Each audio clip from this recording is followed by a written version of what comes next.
What is up, everyone? My name's Will from Ghost Hack, and today I'm going to show you how I would go about making a Travis Scott type hip hop beat.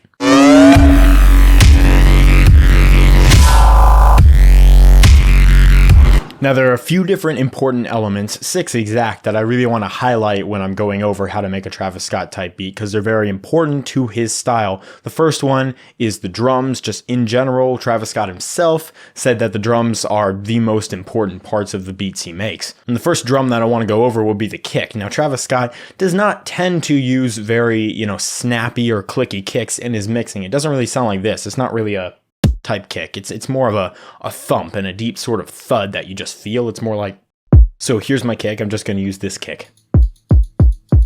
If it distorts a little bit, don't even worry about it. It's totally fine. It's almost going to mix with the 808 better that way.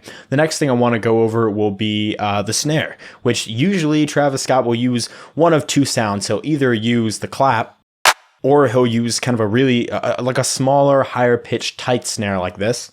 So what I did was I sort of combined the two, and I'm just going to use that. So here's the snare and the clap happening at the same time. I added a little bit of reverb, and that's what we're going to use. And now I found that it is not common to hear ghost snares in Travis Scott's beats, so I'm not going to add any in this one. But the next thing we want to talk about would be the hi-hats, which are mainly going to have two hi-hats. You're just going to have the normal close hi-hat, very small, little bit of reverb, nothing much going on there. And you're also going to have an open hi-hat. The open hi-hat's going to be a lot less common, but it's still going to be there for some variation. When it comes to the kick and the snare pattern here, you do not have to get too complicated. You can see the snare is just on every third beat, and then the kick's just doing some grooves here and there. Generally, it's not going too crazy.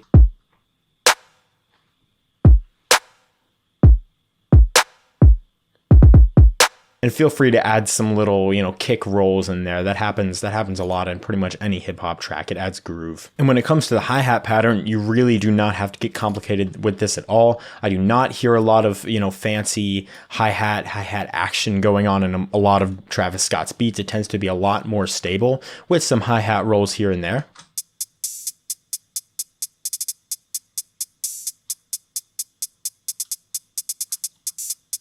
And then I just have these open hi-hats coming in every now and then. We have a full one there, a full one there, and then just like part of a one right here. And the open hi-hats are also panning back and forth using this right here, but you don't have to do that. That's just my choice. Now, if you want to sidechain the hi-hat to the kick, you can, but you do not have to at all. I hear a lot of Travis Scott beats that do not have the hi-hat sidechain, and it still sounds pretty good.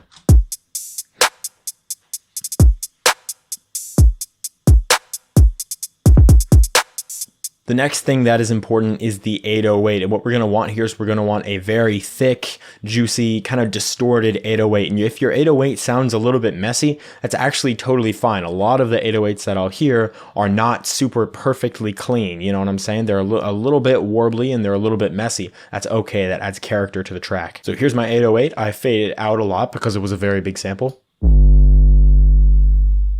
Like that. You can hear it has some distortion that I added in post here. I had WaveShaper, a little bit of that. I added some EQ that brought it up a lot because I wanted it to go really hard into a soft clipper right there. And then just a final EQ to make sure it didn't get too big in the high end and control the low end. And this is also getting sidechained separately with the kick drum. So every time the kick drum hits, it's sending a sidechain signal to this track using the limiter, so I don't have to worry about the kick and the 808, blending together. Here's my little 808 pattern.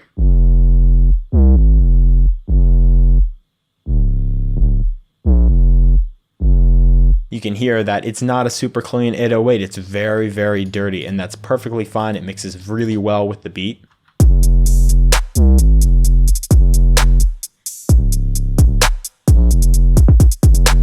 So that heavy distorted 808 would be the second element. The third element would be some rolling bass. This one is kind of back and forth between his tracks. What I would say is just add the rolling bass, but not make it too prevalent. And what do I mean by rolling bass? Well, I mean this sort of sound.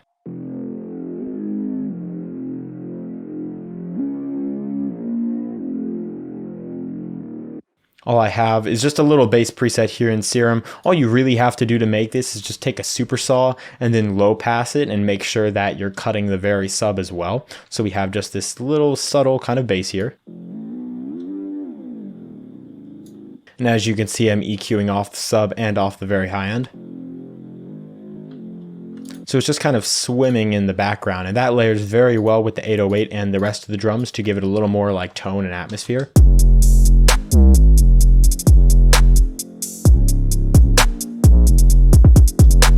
And that's not something that's unique to Travis Scott at all. That's a very common theme in a lot of hip hop music. Now, the next things we're going to be at are going to be in the melodic category. And the first thing I'm going to need are going to be some chords. Now, I like Travis Scott's beats for, a couple of reasons. First off, he uses a lot of synths. It's very common for him to stick to mostly synths. Every now and then he'll use like some vocals or like maybe a piano or strings or something, but it usually is just in the synth category.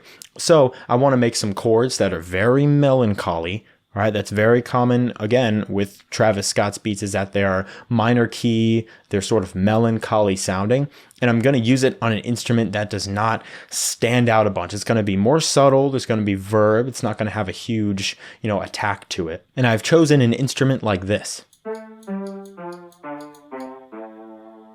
This is actually derived from a piano preset in Harmor that I manipulated.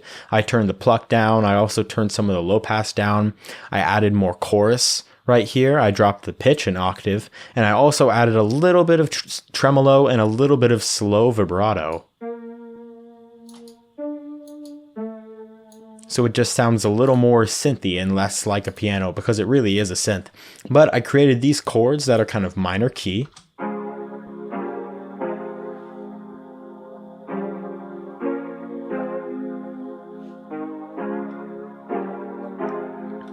And I just repeated the same thing. This is another thing I want to point out about a lot of Travis Scott's beats, is that he does not tend to make very long progressions. When it comes to melodies and chord progressions, very rarely could I stumble across a progression that follows 8 bars. That is not just a repeated 4 bars. A lot of times he'll make a 4-bar melody or make a 4-bar progression and just stick with that through the track. So that's another very common thing. You don't want to make these too complex. You want them to sort of follow the same pattern. Also, another important thing here when we're talking about the chords is I want to go through specifically one of the effects I added. You can see I added a little bit of EQ here and there, and then a little bit of chorus to give it more stereo width and more warble. But one thing that's very important is this patcher preset, which is the Youlean Humanizer. And what this will do is it'll add a little bit of, it sounds like kind of tape warble where the pitch is not exactly right. It kind of swims around a little bit in the spectrum. You can hear this clearly when I bring the pitch variation up.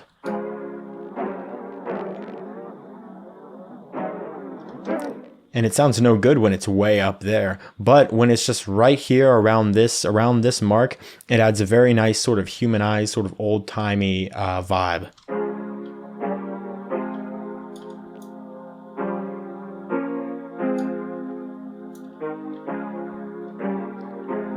And I like this effect a lot. I actually use it on a couple of more sounds in this track as well. So the next thing I want to add is this main melody to kind of go over the chords. And I went into Flex and I choose this preset called Warehouse Beacon. You should have this as long as you have FL Studio, because Flex comes with FL Studio. And it's a very, very interesting synth sound.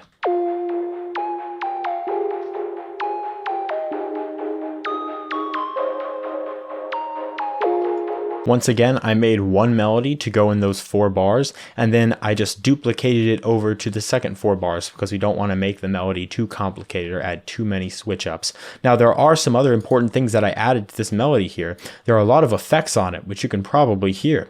I have the patcher, just the same warble. I wanted to add that warble again. Warbly synths and other sounds are very common amongst Travis Scott beats.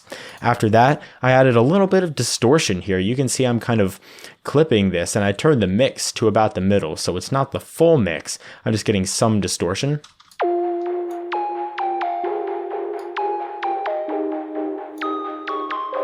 Just to give it more character and to add more harmonics. After that, I have a little bit of EQing here, just making sure the low doesn't get too low. And then I have a gross beat doing the typical hip hop thing. Now, if you go into presets and go momentary, you'll find a little thing here that says half speed.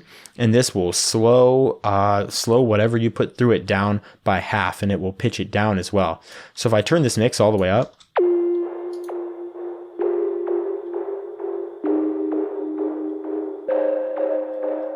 that's the effect that I'm getting. So I just want to mix this in about halfway.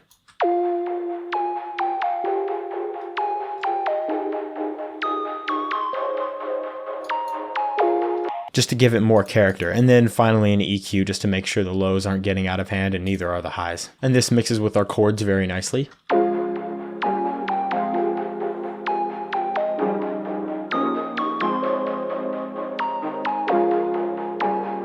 Having a solid melody is very important if you're like Travis Scott and you're going to auto-tune your voice to that progression. Having a melody behind that will make your beat a lot stronger. The next thing I added here was a little synth to layer. This is, let's see, Life Droplet from the Flex plugin again.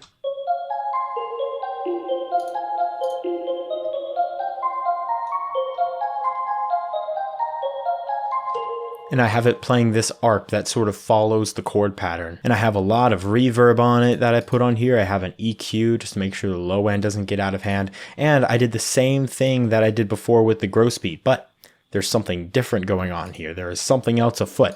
I automated this gross beat mix level. So it starts out all the way. So we just have the lower sound, right? The lower sound that gross beat is outputting, and it slowly fades the mix. So we bring in that sort of higher original version as well. So it brings that in and then drops back down and then brings it in again just to add that variation because I didn't want it going the entire time. And this is what that sounds like.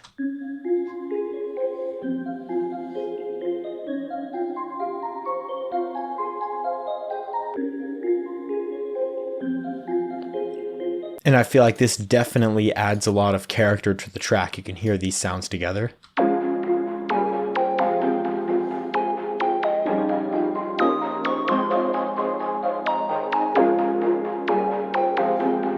It keeps the track alive and moving. So that would be a smaller kind of ambient synth, you know, just for accents. I didn't want it going the whole time. That's another important thing. Having little synth sounds as accents is a common theme, again, in Travis Scott's music, especially if those synths are higher up. Sometimes he'll use a synth, sometimes he'll use a vocal or something like that, but it is not going at full power the whole time. Now, these are really all the instrumental elements that I think I would need in order to create a good, you know, Travis Scott type beat. But there's one more thing that I added because I wanted to, and that is a chord layer of strings. Even though Travis Scott usually sticks to synthesizers, that's okay because the strings are just in, you know, the background. They're not very loud at all. You can see the strings right here.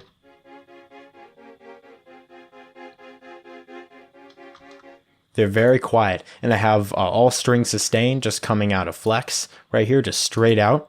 And from there, I have a little bit of EQing going on just to really contain them. And then I have a Serum Effects in here that I'm using for the sort of vibrating up and down, the volume automation.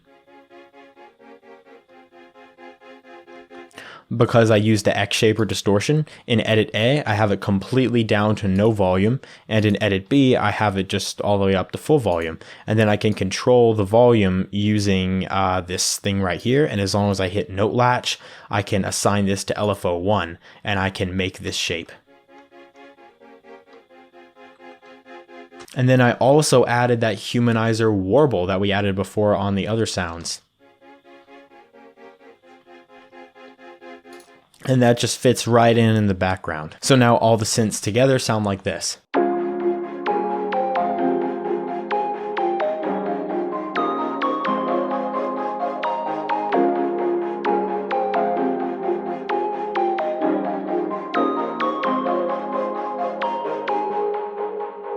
And now, after all the instruments are sidechained to the kick, this is the final beat we have.